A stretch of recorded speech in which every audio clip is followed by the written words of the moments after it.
حضور علیہ الصلوۃ و تسلیم اور صحابہ ایک جنگ کے لیے جانے لگے تو حضرت علی المرتضیٰ رضی اللہ تعالی عنہ کو کہا کہ آپ مدینے میں رکیں گے، باقی سارے صحابہ جنگ پہ ہیں اور حضور بھی جا رہے ہیں۔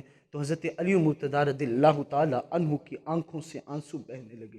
کہا یا رسول اللہ صلی اللہ علیہ وسلم، یہاں بوڑھے، عورتیں اور بچے ہیں، آپ مجھے یہاں چھوڑ کے جا رہے ہیں، میں بھی جنگ پہ جانا چاہتا ہوں۔ میرے حضور نے فرمایا، اے علی، کیا تجھے یہ پسند نہیں ہے کہ میں ایسا کروں جیسا حضرت موسیٰ علیہ السلام نے اپنے پیارے بھائی ہارون کو اپنے پیچھے چھوڑا تھا؟ کہا وہ اللہ کے نبی تھے لیکن میرے بعد کوئی نبی نہیں ہے، تم اس منصب پہ ہو، یعنی تم میرے بھائی ہو، یہاں پہ پورے مدینے کی نگہبانی تم کرو گے، میرے بعد یہاں پہ حاکم تم ہو۔ حضرت سعد بن ابی وقاص کہتے ہیں، کوئی شخص کائنات کی ساری نیکیاں مجھ سے لے لے، اور حضرت علی المرتضیٰ رضی اللہ تعالی عنہ کو جو منصب ملا تھا کاش کہ وہ میرے حصے میں آ جاتا۔ کہا ان کا مقام اور منصب اس معیار کا تھا کہ اس مقام اور منصب تک کوئی شخص پہنچ ہی نہیں سکتا تھا۔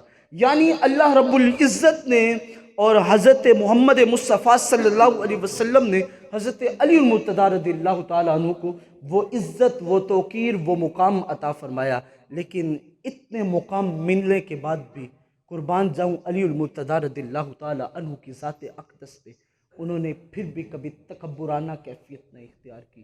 عجز و انکساری اور اپنے آپ کو جھکا کے رکھنا، اپنے اندر تواضع کی کیفیت کو رکھنا، یہ ان کا شعار تھا۔ ان کے اندر تکبر نہیں تھا، انا نہیں تھی، وڈیائی نہیں تھی، بلکہ اپنے آپ کو جھکا کے رکھتے تھے اور عجز کی کیفیت کے ساتھ چلتے تھے۔ حضرت علی المرتضیٰ رضی اللہ تعالی عنہ ایک دن باہر نکلے تو آپ کے جسم پہ موٹا لباس تھا، ٹاٹ کا لباس پہنا ہوا، موٹا لباس پہن کے باہر نکلے، بازار میں گئے تو صحابہ اکٹھے ہو گئے، کہنے لگے یا علی، یہ آپ نے ایسا لباس کیوں پہنا ہوا ہے؟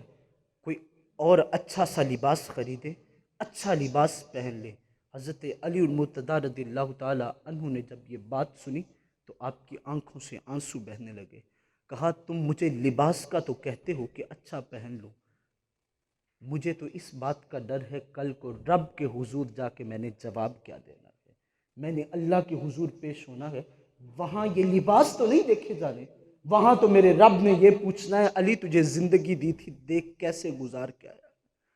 کہا میں تو آخری وقت میں رب کے حضور پہنچنے سے ڈرتا ہوں۔ یار یہ مقام جن کے متعلق میرے حضور کہیں کہ جس شخص نے دنیا میں چلتا پھرتا جنتی دیکھنا ہو میرے علی کو دیکھ لیں، ان کا انداز زندگی یہ ہے کہ وہ کہیں میں اپنی آخرت کے معاملے میں رب سے ڈرتا ہوں۔ تو میں اور آپ کس حال میں ہیں؟